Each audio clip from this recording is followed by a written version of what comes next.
Joe Blattner. That's JoeBlattner. And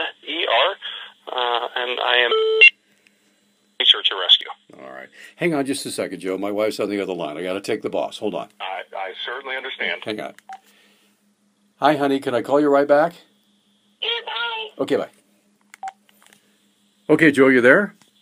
I am. Perfect. All right. So let's talk about search and rescue. I know that you folks were busy earlier this week trying to find a woman that was lost in a wilderness area. So tell me a little bit about your organization and just kind of describe what search and rescue does. I know that the name is pretty much everything. Sure. Missoula County Search and Rescue, we are a volunteer-based organization. We are a nonprofit that has been operating in Missoula since the 1950s.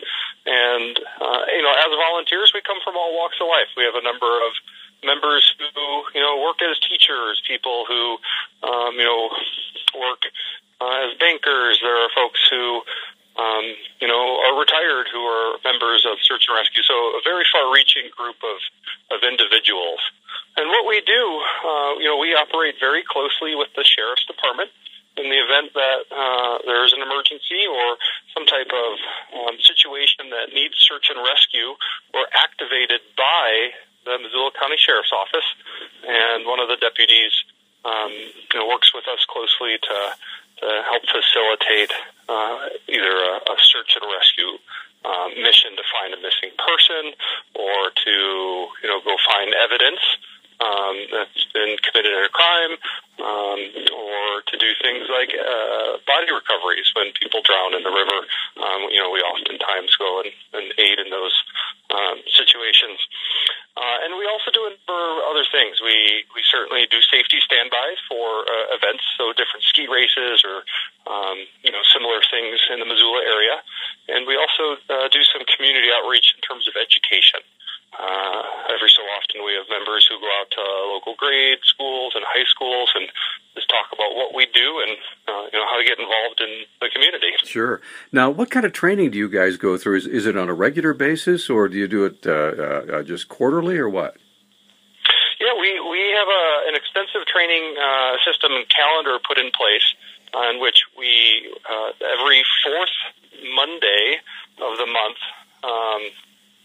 we will do a nightly training, and those topics are generally applicable to the season that we're in.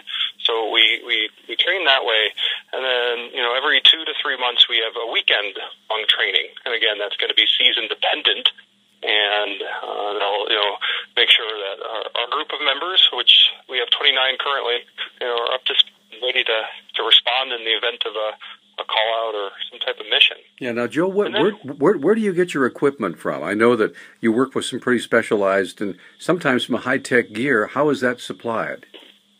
That's a great question. So, Missoula County Search and Rescue, receives taxpayer funding that was passed by Missoula County residents in 2006, and so annually we get about $55,000 to $60,000 or so per year. And those funds are used towards some of our specialized equipment. That includes things like pickup trucks, our radio equipment, that's our medical supplies, ATVs, snowmobiles, high-angle rope rescue equipment. We have boats to operate on the river, among other items. Those are some of the bigger bits of specialized equipment that we have. Sure. Now, what's the most rewarding thing about what you folks do? And it's different for everybody, but generally speaking, across the board, what's rewarding is to be given a task and then being able to complete whatever that task is and to do it safely. And so, when we respond, we oftentimes are going to dangerous areas. We're going to areas where people have been hurt or where people are missing. And for us to be able to go into that spot, to be able to find the individual and be able to pull them back out is absolutely rewarding. And then being able to follow up with those individuals days or weeks later to hear that they're doing well is always a great thing. Sure. Sure. Now, real quickly, are you required when you go out for a search and rescue operation to have an EMT with you, or are you all trained in that?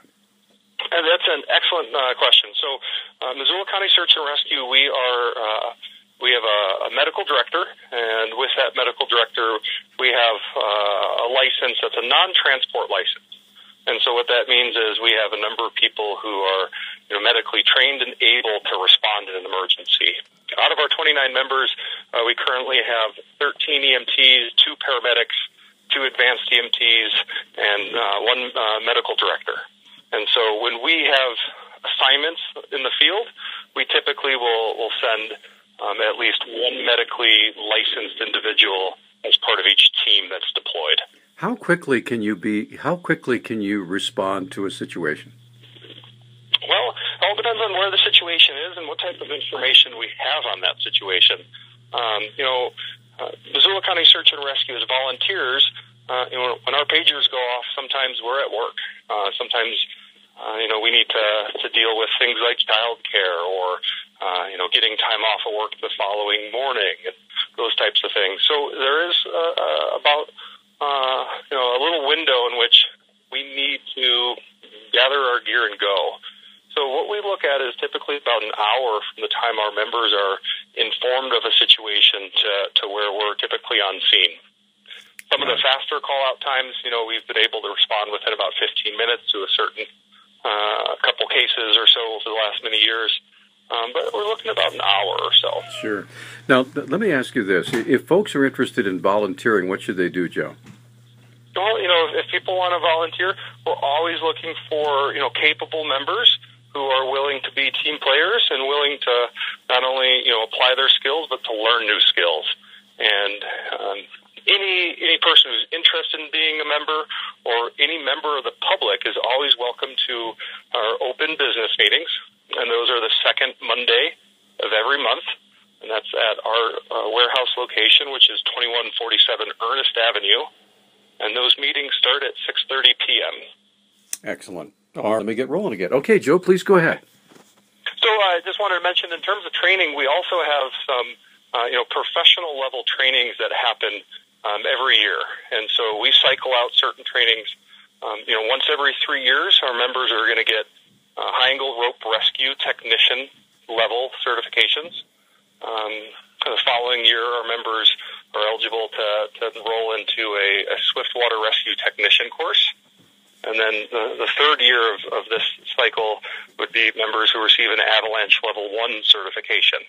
And this way that allows our members to have professional level certifications and able to better respond in the event that we have one of those specialized types of missions. Great. One other thing, let me just add, Peter, just so it can kind of help the public along here would be, if a member of the public is aware of a missing person, one of the things or an overdue hiker or something similar, one of the things that better helps us along would be to, contact the sheriff's office or contact 911 early and let us know.